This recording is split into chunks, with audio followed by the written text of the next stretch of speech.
The following video has been approved by the JD marketing team. The video has been rated JD. The following video may not be suitable for all viewers.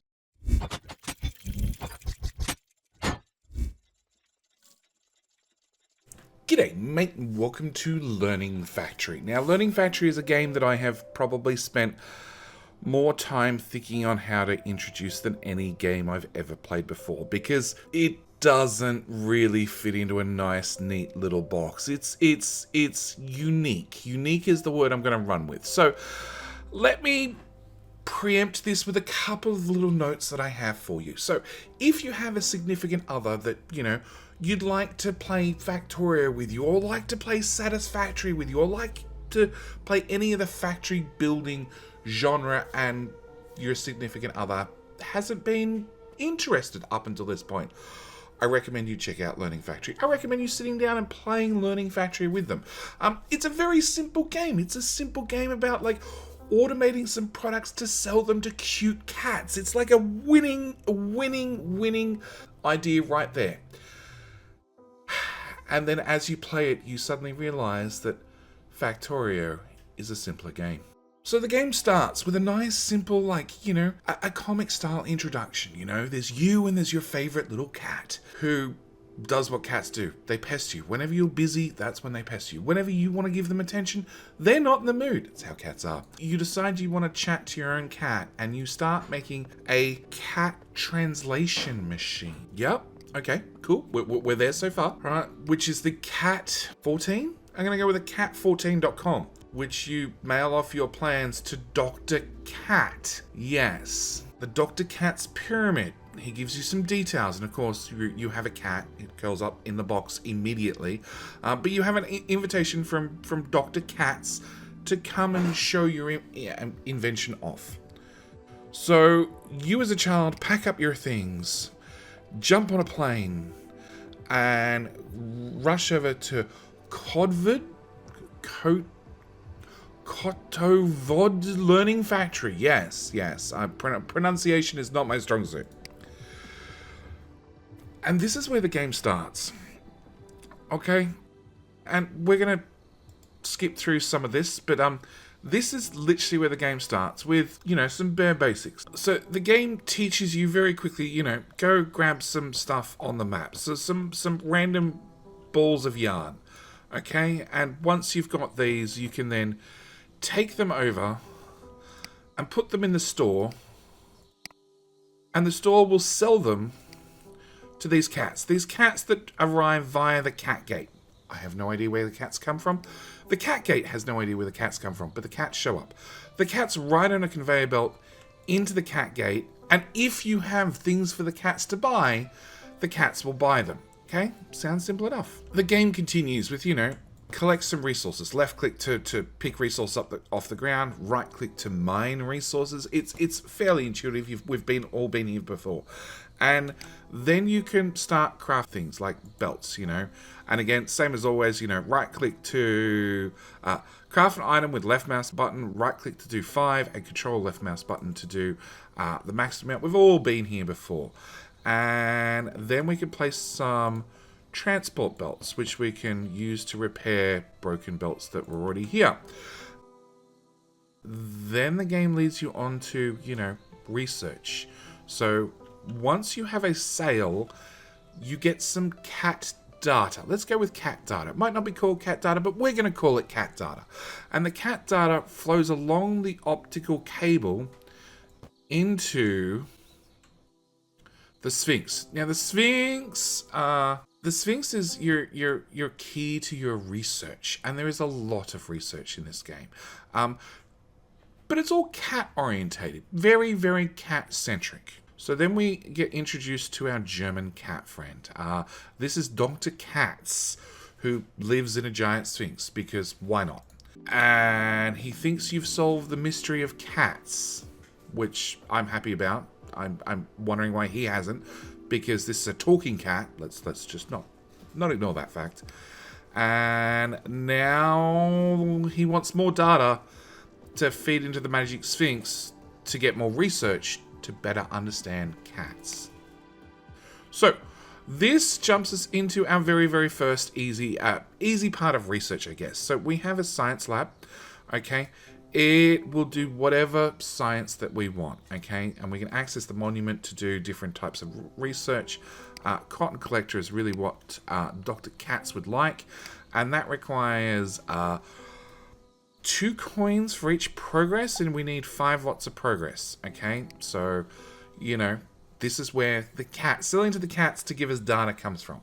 After we've got that, we can make a cotton collector, which requires metal and wood. And again, right click to harvest different trees to get some wood. And you know, the game is fairly easy. I first played this and I was like, okay, this is definitely for children. Once we have a cotton collector, we can put it, and pick up the debris. We can pop it here, and we'll get our very, very first parts of automation. And like I said, when I first played this game, I'm like, this is so cute. This is great for children. This is simple. This is easy. It's something you can really use to hook your significant other, your child, into the game, the automation empire. The game's all about automation. Those that this channel loves, and you guys at home probably love too. After we have a cotton collector, we can run the resources along a belt to make a yarn ball, okay? It requires, some amount of cotton to make some amount of yarn ball. It has an internal buffer, and we run the yarn ball out, and it pops into our store. Now, the store takes the yarn ball, and if they have stock availability, they'll sell it to the cats.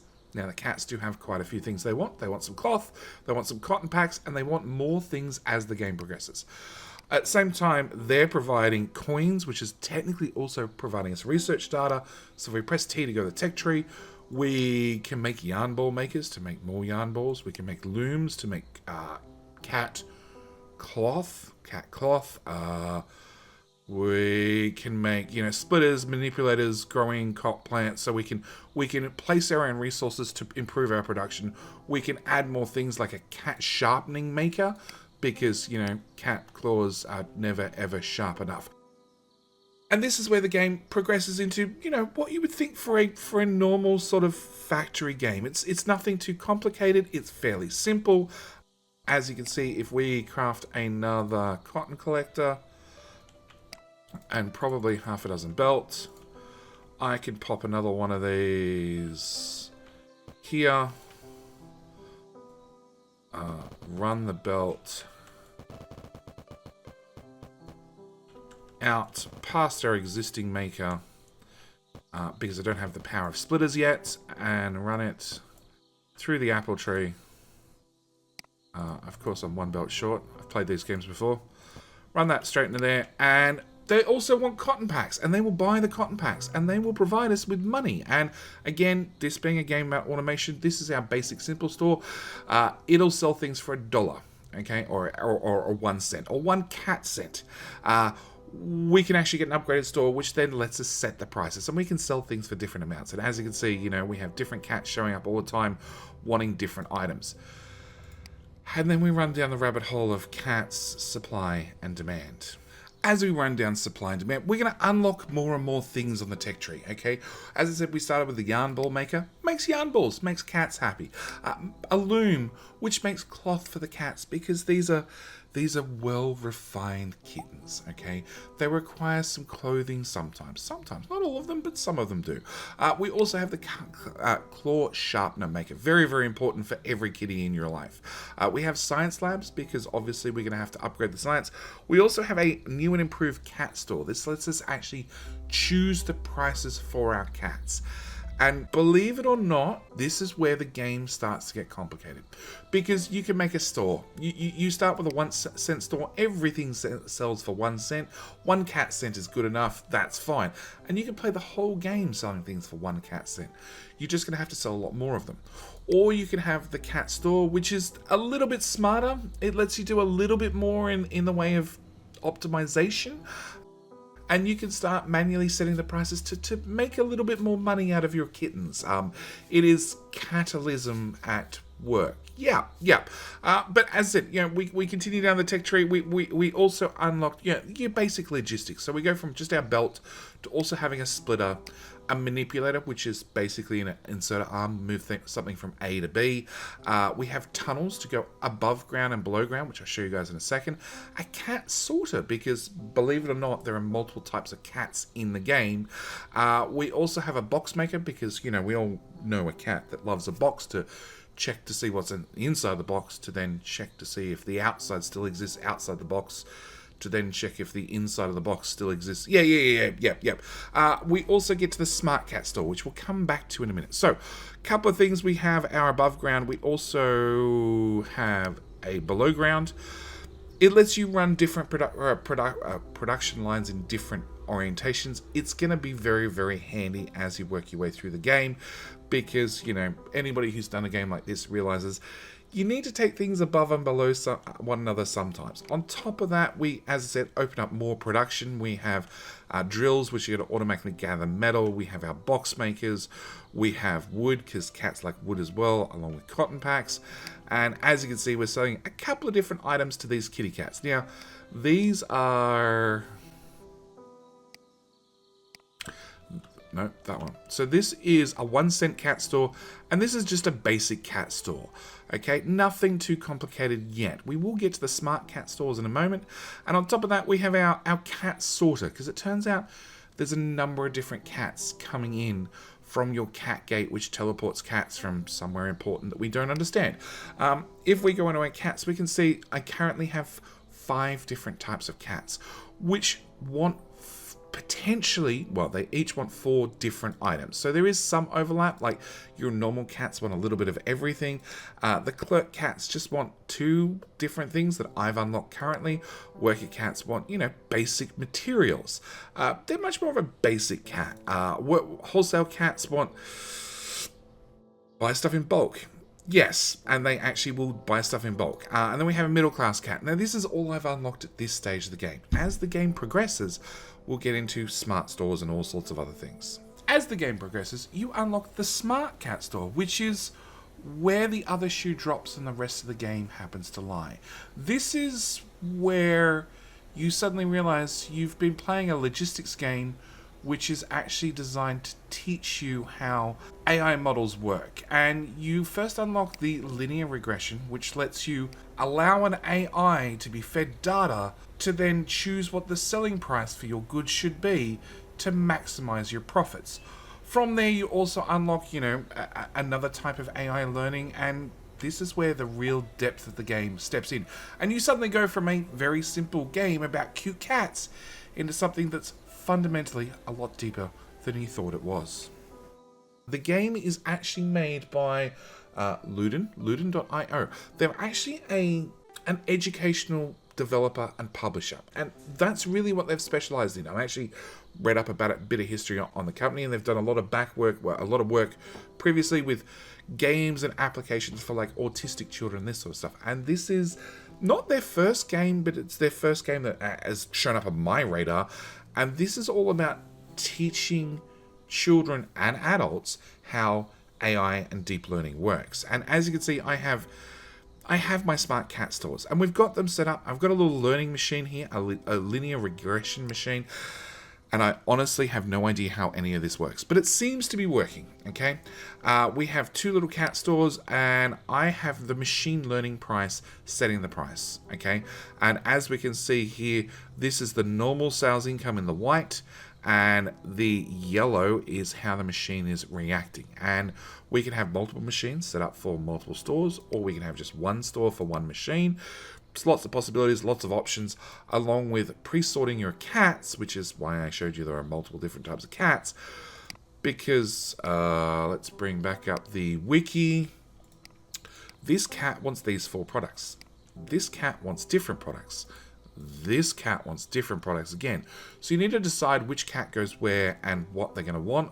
And on top of that, you need to start hopefully maximizing your profits to make sure your research runs as quickly as possible. Because as you can see, the research keeps getting more and more expensive. Now, the game is not hard. It's not challenging. You can very quickly, very easily brute force your way through just using the worst cat stores, selling everything for 1 cent. That's perfectly fine. But as you can see, I'm selling often 2 items here, 3 items here for 8 or 9 cat dollars. So, you know, it does help to upgrade to the smart cat store along with adding in some AI. But the game's not finished with you yet. There's more to come. Now here we are around about 5 hours of the game. I think I've got a handle on what I'm doing apart from the whole AI thing, which obviously I should probably be playing this game more to understand a little bit better. But as for tech tree, the tech tree, I've got the first page unlocked. So I'm definitely getting a handle on the game, and there's plenty of things to unlock and experiment with. We did cover the linear regression AI learning previously. There is also polynomial regression, and there are other types of analysis and AI learning coming to the game as the game releases. As I said, I've only got the first page of the tech tree unlocked.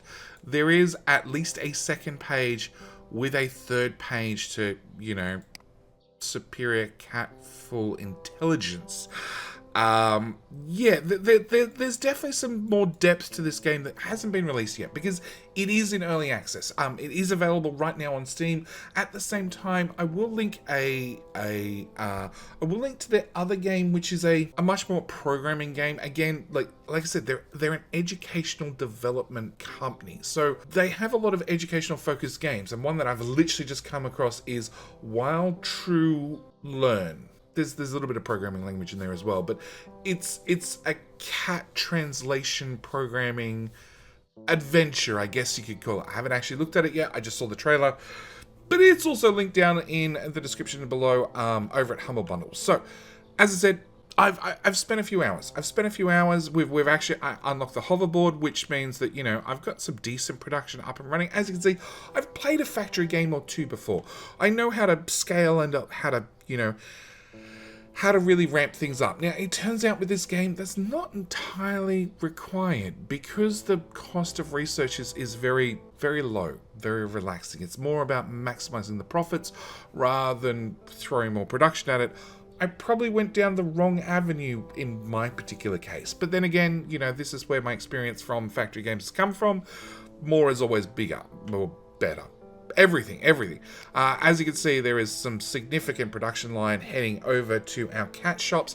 Our cat shops, if I just turn on, that's the button, so we can see both above and below, have all been upgraded to smart cat stores. And we're actually using the polynomial regression model. Yes, which has a error value of 1.1. And as you can see, I am bringing cats, and we're pre-sorting the cats into the different types of stores. You know, either basic store, you're selling to the... good question. The clerk cat, I want to say. Where are we? Wiki. So the first one is selling to the normal cats, the second one is selling to the clerk cats, the third one to the worker cats, and that's how I've been running through things. Yeah. So you're going to clerk cats. As you can see, our AI is definitely making sure we're making some decent money, because these cats require, you know, fish and claw sharpeners and yarn balls and pillows, because what cat hasn't ruined a pillow? And then we have the worker cats, which require much more basic materials. And then I have my overflow cats, which I haven't actually set up any production lines for yet. This is just the everything else cat that I haven't set up a dedicated shop for yet. So, Learning Factory. Learning Factory is, it's Catorio. Okay?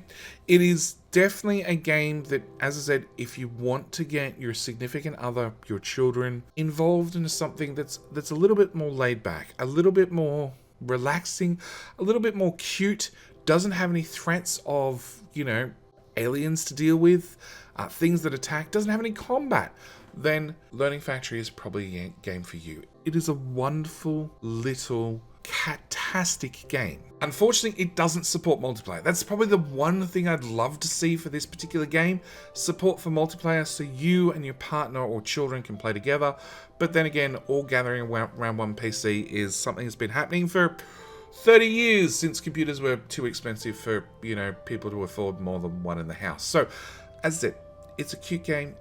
It's a lovable little game. It's also a fairly cheap game. I think the price is 15 USD. So, not something that, you know, you'll cry over if it doesn't work to entice a significant other in, or you buy it and you don't do what I've done and spend 5 hours to realize that I think I've got this game down pat. I know how to automate things. We can make some cat stores to sell some stuff to some cats, to then wander down the trip of the AI and the amount of data I'm saving up to have a larger data store, to have better AI learning, to maximize my profits, to realize that now I need to go over to Wikipedia and read a whole lot on how AI learning works and the difference between polynomial regression along with linear regression. And I'm actually learning more playing a game than I have in years. But with all that said, this is where I'm going to leave this video. It's a bit of a highlight video. If you want to see more of Learning Factory, I was actually playing it across on my Twitch channel. Link is always down in the description. We have done, like, the whole 5 hours that I played were played originally over on Twitch.